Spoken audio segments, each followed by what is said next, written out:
What's going on YouTube? It's your boy Cam ATL. Shout out to the DFS squad.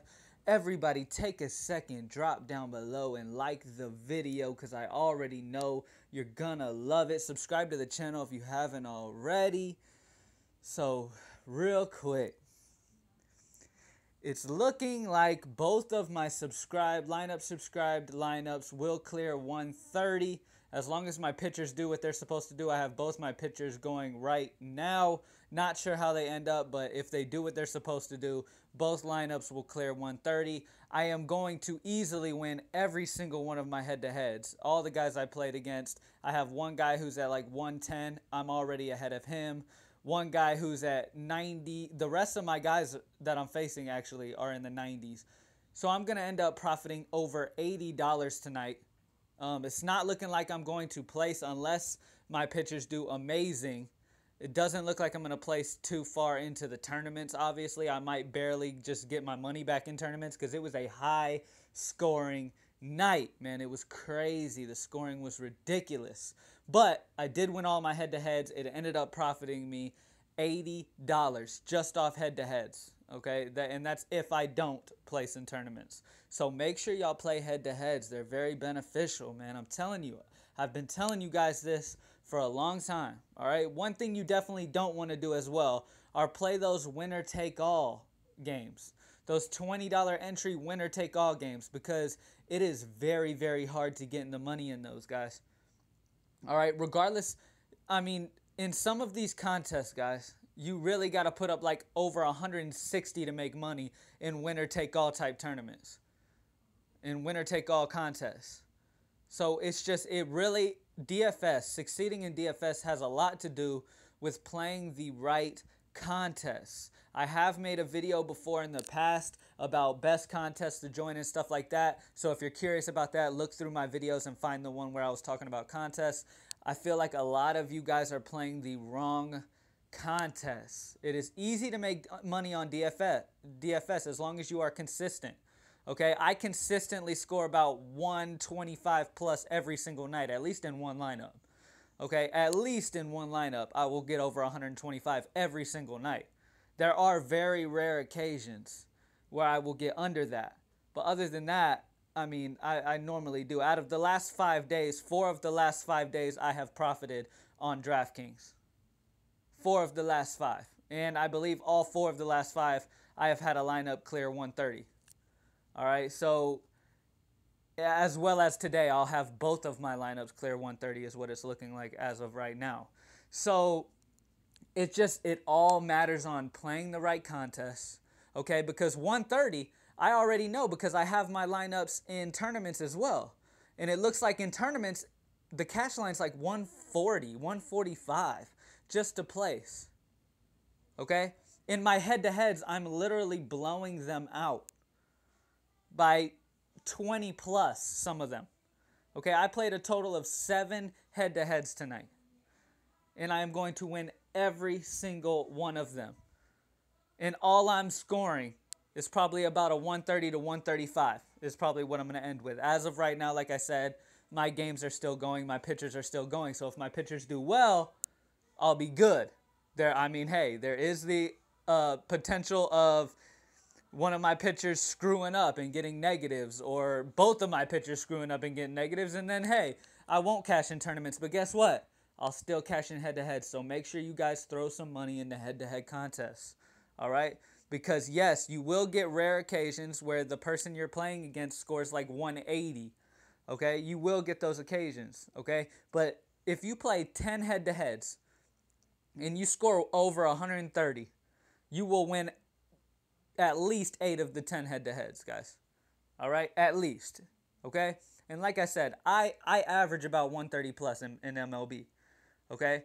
So when it comes to me, I win my head-to-heads majority of the time. Yes, like I just said, rare occasions, I will get somebody I play against that goes for like ridiculous numbers. And that happens to everybody. But head-to-heads definitely work out great.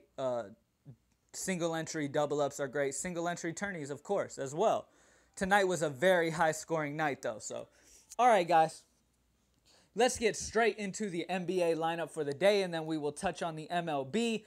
At greenlightdfs.com is where I will be posting the blogs. They are very beneficial. If you read yesterday's blog, you would know that I literally talked about Aaron Judge and said Aaron Judge is going for 2 home runs at minimum.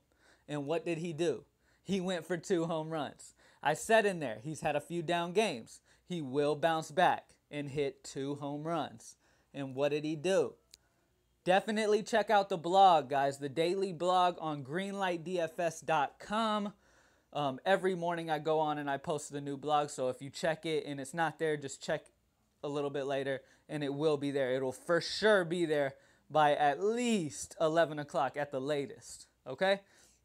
Now, let's get into this NBA Heat, guys. And if you want the lineup subscriptions, hit your boy up. You can get them on the website as well, greenlightdfs.com. I also have more options for you, like a month option, season-long options, stuff like that on the website. All right? Now, let's get straight into it. At the point guard position, Kyrie Irving. He played amazing last game against Toronto. He looked unstoppable. At home in Cleveland, it looks like he got his mojo back. I will be running him at 7,800 for sure. At the shooting guard position, DeMar DeRozan. He did not do what I had hoped for last game, but I'm not going to give up. He's going against Cleveland, who is sorry against shooting guards. I'm not giving up here. We know his potential. He's got the 50-plus potential. I'm running him once again. He's much cheaper than James Harden, okay? And James Harden seemed to struggle a little bit against San Antonio last game. All right, he still cleared 50 points, but he only scored like 20 points. And 1 rebound. So he was off of his game. They were shaking him up. Okay? So definitely run up DeMar DeRozan at 8,200. At the small forward position, LeBron James. I faded him last time, and I'm not doing it again. This dude's a monster, especially at home. He is a must play when he is home. I fucked up last time and said and faded him. I will not be doing that this time. He's got 60-plus potential. Matter of fact, I think 60 is his floor in this matchup right here. He's got a great potential in this matchup, so run him up. At the power forward position, you got to go a little cheap when you got stars like Kyrie, DeMar, and LeBron to start you off. So Patrick Patterson. He's been getting some good consistent minutes. He gets around 20 minutes a game. He's been getting around 20 minutes a game. All right. Going against Cleveland, he's going to be going against Kevin Love, which is piece of cake. And he's only 2,700. He definitely will get at least 8 times value. Okay. He will at least hit you 8 times value. I love Patrick Patterson there. Clint Capella showed out against San Antonio in their first game. He got 42 Draftkings points in 25 minutes of play. It looks like the matchup is just too much for San Antonio. Clint Capella is just, he runs the court very well. They've got Pau Gasol in San Antonio that can't space the floor and run the floor like Clint does. It's a very big mismatch. I didn't think of it. I didn't think about that when I did it last time. I will definitely be thinking about it this time. And I'm running up Clint Capella at 4,600. He is a steal. At the next guard position, Patrick Beverley. I played him last time, and I'm playing him again. He did very solid. He only played 24 minutes, but he got 26.8 fantasy points. I think he plays more minutes in this one. And he will get 30, at least. At least 30. And at 5,000, I love him. Serge Ibaka at the next forward position. Like I said, guys. Cleveland is a weakness down low. Serge Ibaka got 28 last time against him in 32 minutes. I think he'll do better in this one and get 30 plus here going against Cleveland, who struggles down low with Kevin Love. All right, last but not least, PJ Tucker. I told you guys about him last time. I was like, run up PJ, run up PJ, run up PJ.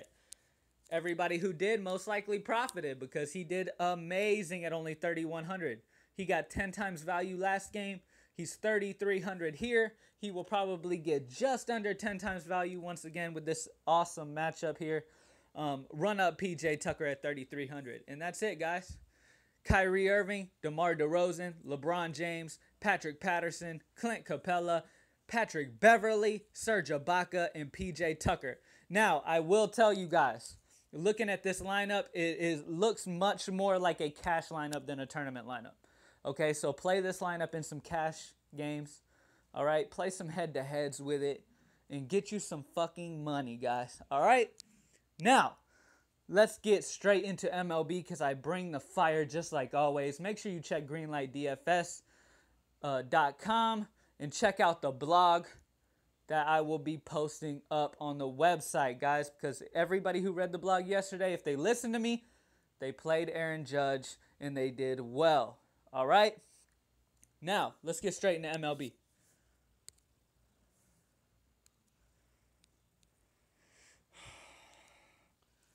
All right, guys, time to get into the MLB high five. You guys know I bring the fire, and it's time to do exactly that. At the first pitcher position, we got Arrieta playing against Philly. Philly is actually not much of a slouch. In the beginning of the year, they were really struggling to get the bat going. Philly is not really a slouch anymore. They've been actually hitting the ball very well as of late. I don't know if I want to spend 10-9 on Arrieta, honestly. I mean, he hasn't been too ridiculously good this year either. I mean, he's got a 4.66 ERA. I don't want a 4.66 ERA from a pitcher I'm paying 10-9 for. All right? So I'm not doing that at all, unless they say there's like a 40-mile-per-hour wind coming in from the outfield, then maybe I might I might do that. But I'm not paying up for Arrieta at 10-9 against a Philly team that has been swinging the bat well, and he's got over a 4-run ERA. Okay, so he's had some struggles throughout the year. He hasn't been crazy good, so I'm not running him up. I am going some mid-tier guys. You guys know I love to go some mid-tier pitchers that have some great upside and great histories because history repeats itself most of the time, at least.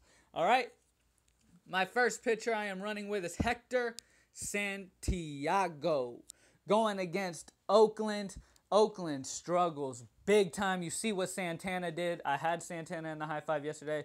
You see what he did. I believe he got 30 Draftkings points against Oakland. I had followers coming to me saying there were other DFS guys saying that Santana sucks and to stack Oakland. I don't know who the fuck that is. But if they're saying that, you need to never listen to those people again. Honestly, never listen to those people again. I told you guys to play Santana. Hopefully you did, and it turned out great for you, okay? Now, once again, I am attacking Oakland, all right? I am attacking Oakland, and it's not just because they did bad against Santana, okay? It's because Hector Santiago has been amazing against Oakland throughout his career.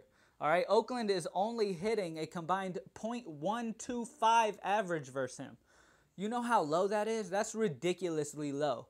All right, he has only allowed 12 hits out of the 96 at-bats he has faced Oakland. 12 hits out of the 96 attempts.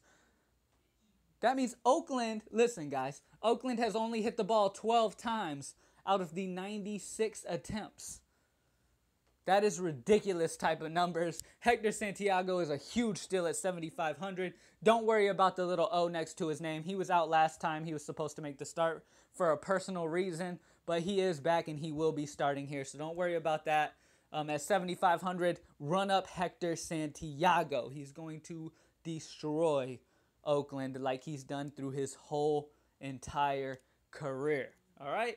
At the next pitcher option, another mid-tier guy. Now, last time I played CC Sabathia, he let me down. Look at that. The last 2 games, he has gotten hammered. All right? The last 2 games, he's gotten hammered, but he went against a solid Baltimore offense that put up 14 runs on him. All right? He went against Pittsburgh, who has been swinging the bat amazing, by the way. Pittsburgh has been on fire lately. Pittsburgh is definitely a team that you should get involved in and stack up whenever they play as of right now because they are ridiculous. All right? But I'm not worried about it. And the best thing about this, guys, is when the people who just go to the game log and look at the histories are going to shy away from him, and he's going to be low owned. And there's going to be other people to tell you, don't play CC. CC's this. And they'll look at there's other DFS guys that honestly, I'm going to be real, don't know what the hell they're talking about. And they go off history just like I just said, like the rookie DFS players do. Okay? The new DFS players will solely go off game log and be like, oh, he lost the last two. There's no way I'm playing him. Okay? The more experienced DFS players are going to be like, you know what? He was bad the last two. He's definitely going to have a solid game this game. And if you look at it that way, you're right. Because let me explain something to you guys. All right? Let me explain something to you with CC Sabathia. First of all, Toronto is garbage. Offensively, Toronto's bottom in the league at offense, garbage. Okay? Toronto's not even close to the two offenses he got hammered by. Okay? They're garbage. And on top of being garbage, they've been even worse than garbage against CC Sabathia. Okay? CC has only allowed 35 hits out of 165 at-bats. You thought the 12 hits out of 96 was good for Hector? Then you're really going to love that. Out of the 165 attempts that they have had to hit CC, he has only allowed 35 hits. Okay? They're only being allowed to hit a .212 average versus CC. CC has Toronto's number. They are a garbage offense. They are an offense I love targeting on regular occasions. They are at home in New York. This is where CC Sabathia bounces back, okay? This is where CC bounces back. And the best part about it is, like I said, there's going to be a lot of people that shy away from it because when they look at that game log, it looks scary. Trust me, I am buying in fully to CC Sabathia. I absolutely love Sabathia. He will be ran in several lineups that I create. All right? There you go, guys. We got two mid-tier pitchers that I absolutely love the upside on. Both of these pitchers have 30-plus potential here with their matchups. They have fantastic matchups. They're both at home. They have great histories. They're both going against sorry offenses. This is a perfect situation to really have a huge, huge night here.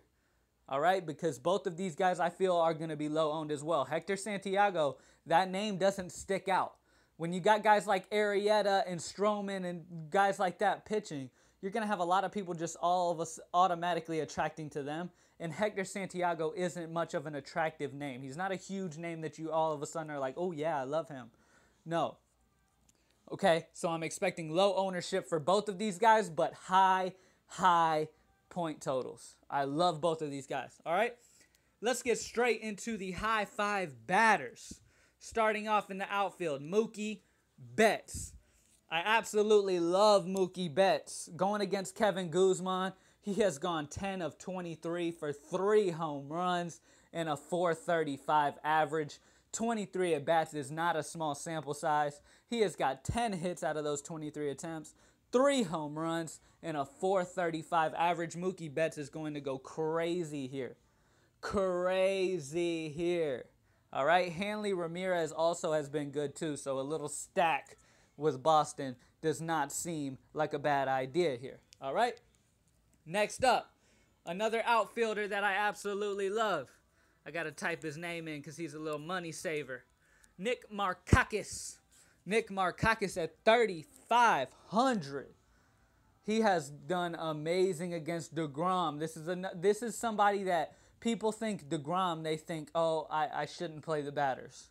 Okay, they think DeGrom, they think of a big-name pitcher, and they think, oh, they shy away from the batters from that team. So another low-owned guy here. All right, Nick Markakis has been amazing. Out of the 11 at-bats against DeGrom, he has 5 hits, and one of them being a home run for a .455 average. Atlanta plays spectacular at home in Atlanta. They have been amazing playing at home in that new stadium in Atlanta. So I absolutely love Nick Markakis. At only 3,500, he is a steal. At second base, last but not least, Robinson Cano. Robinson Cano's going against Ricky Nolasco, who he has absolutely destroyed. Out of the 15 at-bats that he has faced Nolasco, he has hit the ball 6 times. 2 of those hits being a home run and a 400 average.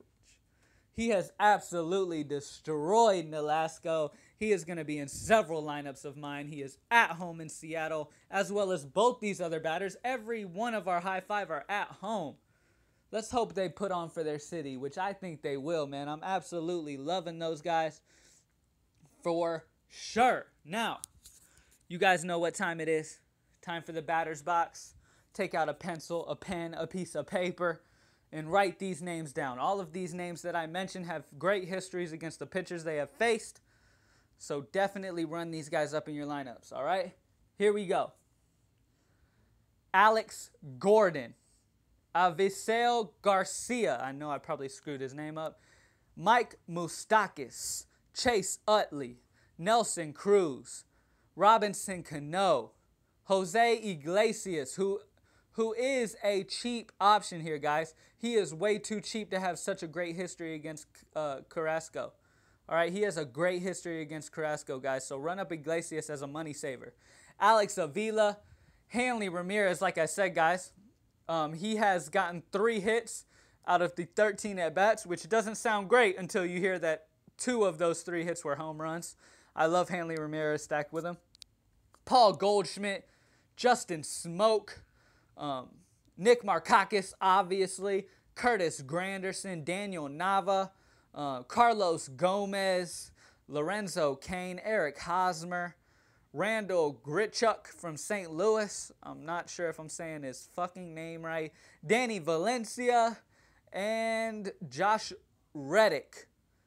Those are our batter's box guys. So run those guys up. They all have great histories against the pitchers they are facing. Good luck, everybody. I hope everybody kills it. Any questions for me, comment down below or hit me up on Twitter at Cam_ATL. If you guys want lineup subscriptions, go to the website, greenlightdfs.com, where all of the options are on the website to get them there. Let's get this money, and good luck, everyone. I am out.